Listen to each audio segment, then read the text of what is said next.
So hello everyone, welcome back. मैं हूँ Vaishali ma'am और आप सब पढ़ रहे हैं मेरे साथ क्लास 10 की बायोलॉजी। उसमें हम देख रहे हैं chapter number 7, that is how do organisms reproduce. So बच्चों, हमने लास्ट क्लास में स्ट्रक्चर ऑफ फ्लावर देखा था और आज हम देखने वाले हैं कि फ्लावर में सेक्सुअल रिप्रोडक्शन कैसे होता है। तो चाहे फ्लावर हो चाहे ह्यूमन बींग्स हो, जो सेक्सुअल रिप्रोडक्शन के इवेंट्स होते हैं ना बच्चों, उसको हम लोग 3 पार्ट्स में डिवाइड कर सकते हैं। जो भी सेक्सुअल रिप्रोडक्शन के इवेंट्स है, we can divide it into the 3 parts. ठीक है, तो the first one is pre fertilization. जो पहला वाला है बच्चों वो है pre fertilization. The second one is fertilization and the third one is post fertilisation.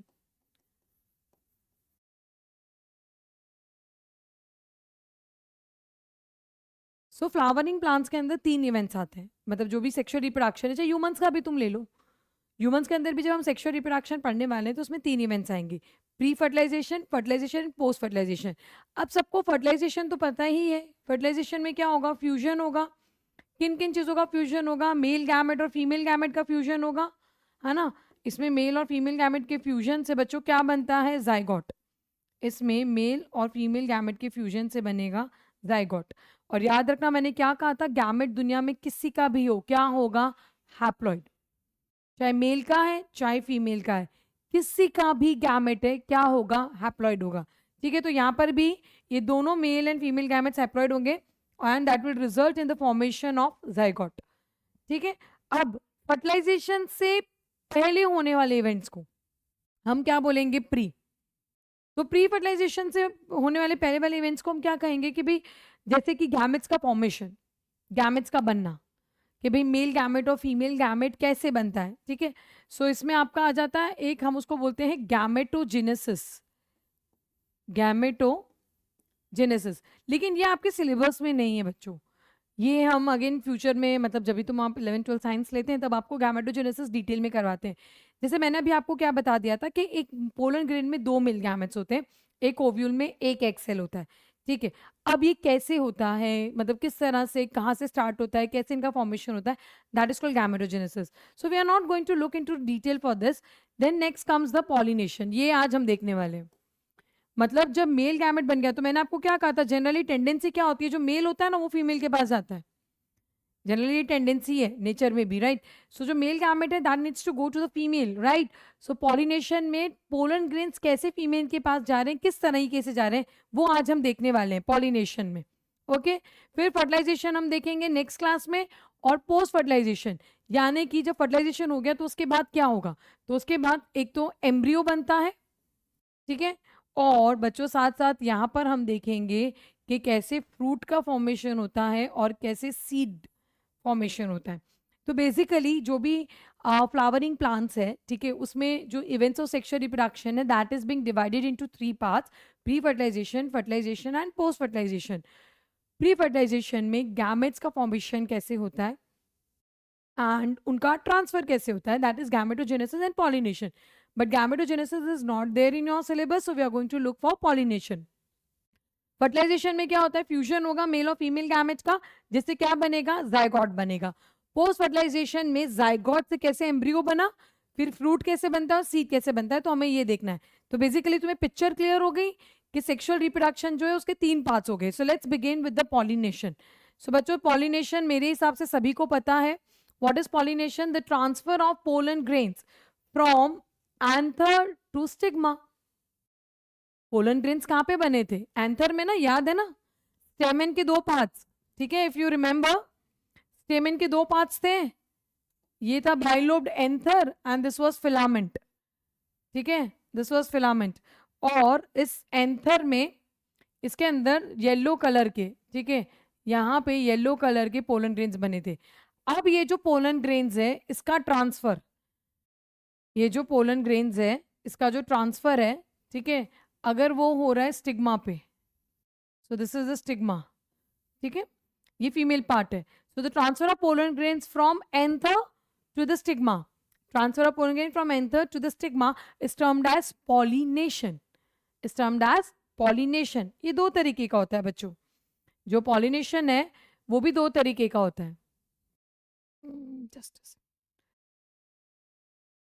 okay. If this transfer occurs in the same flower, मतलब bisexual flower में, you can look into this diagram. ठीक है, अगर same flower में हो रहा है, ये एक ही फ्लावर है, ये जो पोलन ग्रेन्स है इसी के, ठीक है, ये पोलन ग्रेन्स यहां से देखो इसी के स्टिग्मा पे लैंड कर रहे हैं. तो यहाँ पे क्या लिखा है? If this transfer occurs in the same flower और another flower of the same plant, या तो सेम ही फ्लावर के अंदर हो रहा है या तो उसी प्लांट के दूसरे फ्लावर से हो रहा है, so we can call it self pollination. इसको हम क्या बोलेंगे?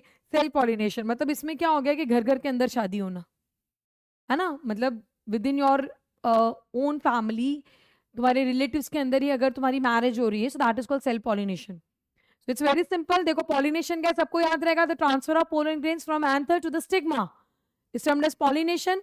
सेल्फ पॉलिनेशन क्या होगा? अगर सेम फ्लावर है या सेम प्लांट है, so that is called as self pollination. चलो नेक्स्ट हम देखते हैं क्रॉस पॉलिनेशन क्या है. तो सेल्फ पॉलिनेशन के बाद हमारा if the pollen is transferred from one flower to the flower of another plant. ठीक है, एक फ्लावर से दूसरे फ्लावर पर जा रहा है. ठीक है, एक फ्लावर से दूसरे फ्लावर पे जा रहा है. Can look into the diagram. कितना अच्छे से यहाँ पे बीज दिखाई है या बटरफ्लाइज दिखाई है. तो वो एक फ्लावर से दूसरे फ्लावर पे अगर पोलन ग्रेन्स को लेके जाते हैं, so that is called as cross pollination. That is called as cross pollination. Simple. एक फ्लावर से दूसरे फ्लावर, वो भी दूसरा ही प्लांट, हाँ, सेम प्लांट नहीं आएगा. ठीक है, of another plant of the same species. This transfer of pollen grains can occur through. अब जो क्रॉस पॉलिनेशन होता है ना बच्चों, जनरली उसके लिए मतलब अलग अलग एजेंट्स की जरूरत पड़ती है. एजेंट्स मतलब भाई पोलन ग्रेन्स कि खुद के पास पैर तो है नहीं या विंग्स तो है नहीं कि उड़ के चला जाएगा, तो पोलन ग्रेन्स को लेकर जाना पड़ता है. तो पोलन ग्रेन्स को कौन कौन लेके जा सकता है? या तो विंड, वाटर भी आ सकता है, इंसेक्ट्स या कोई और एजेंट्स भी उसको लेके जा सकते हैं. सो let's begin with examples. So wind pollination का एग्जांपल में आएगा मेज. मेज यानी भुट्टा. जो मकई हम खाते हैं बच्चों, उसका जो पॉलिनेशन होता है वो विंड के थ्रू होता है. मतलब हवा के साथ साथ ये पोलन ग्रेन्स चले जाते हैं स्टिग्मा के पास. ओके, नेक्स्ट अगर हम बात करें इंसेक्ट पॉलिनेशन की, तो इंसेक्ट पॉलिनेशन में क्या होगा कि जैसे ही कोई भी कोई भी इंसेक्ट है वो फ्लावर पे आके बैठा, जैसे आप यू कैन लुक कि जो बीज है वो फ्लावर के ऊपर आके बैठती है. ओके, तो बीज की ये जो आगे की क्या बोलते हैं उसको, बीक तो नहीं बोलेंगे हम एग्जैक्टली, बट जो भी इंसेक्ट्स होते हैं ना, उनके आगे एक जो उनका माउथ पार्ट होता है, ट्यूब लाइक होता है, जिससे वो सारा नेक्टर सक करते हैं. या पता है मक्खी हमारे यहाँ पे आके बैठती है और हमारा खून चूसती है, राइट? तो उनका वो जो सकिंग पार्ट है ना, दैट इज कॉल्ड प्रोबोसिस. उसको हम लोग क्या बोलते हैं बच्चों? प्रोबोसिस. ठीक है, सो वो मतलब जैसे जनरली ये मॉस्किटो है, तो इस तरीके का ये उसकी आईज है सपोज. ठीक है, तो इस तरीके के ट्यूब लाइक स्ट्रक्चर्स होते हैं, तो इसको प्रोबोसिस बोलते हैं. इसी से वो सक करेगी. तो ये प्रोबोसिस पे या लेग्स पे उसके पोलन ग्रेन्स अटैच हो जाते हैं. जैसे कोई बी आई फ्लावर के ऊपर बैठी, ठीक है, अब वो जब वहां से नेक्टर ले रही है तो पोलन ग्रेन उसके ऊपर ट्रांसफर हो जाएंगे. अब जब वो सेम बी किसी और फ्लावर पे जाके नेक्टर लेने जाएगी, आपको पता होगा हनी बी जो है वो जगह जगह दूसरे दूसरे फ्लावर्स के पास जाती है नेक्टर लेने, और उसी नेक्टर से वो हनी बनाती है. उसी नेक्टर से वो क्या बनाती है? हनी बनाती है. ठीक है, तो बच्चों इस तरीके से इंसेक्ट्स के थ्रू पॉलिनेशन होगा. और तुम्हारा जो दूसरे एजेंट्स है उसमें स्क्विरल्स है, बैट्स है, वाटर है, मतलब देयर सो मेनी, मतलब कितनी बार गोरिल्लाज है, लिजर्ड्स है, they can also do the pollination. और पता है ज्यादातर जो पॉलिनेटर्स है ना वो सुंदरता से, मतलब फ्लावर की ब्यूटी से अट्रैक्ट होते हैं, other than wind and water, because they are non living agents, right?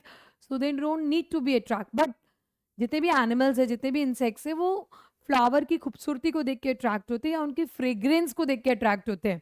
But let me tell you कि जो फ्लाइज और बीटल्स होती है ना, जो फ्लाइज एंड बीटल्स है वो गंदगी मतलब बदबू को देख के अट्रैक्ट होते हैं. अब खुशबू को देख के तो कोई भी अट्रैक्ट हो जाएगा, भाई खुशबू आ रही है, अच्छी लग रही है, सो कोई भी, किसी का भी ध्यान उसकी तरफ जाएगा और उसकी तरफ मूव करेगा. बट बीटल्स एंड फ्लाइज, वो जहाँ से बदबू आती है ना, वो वहाँ अट्रैक्ट करते हैं बच्चों. तो प्लीज वो भी याद रखना. सो बच्चों हमने आज सेक्सुअल रिप्रोडक्शन का पहला इवेंट किया, दैट इज पॉलिनेशन. अब फर्टिलाइजेशन और पोस्ट फर्टिलाइजेशन हम नेक्स्ट लेक्चर में देखेंगे. So stay tune and thank you.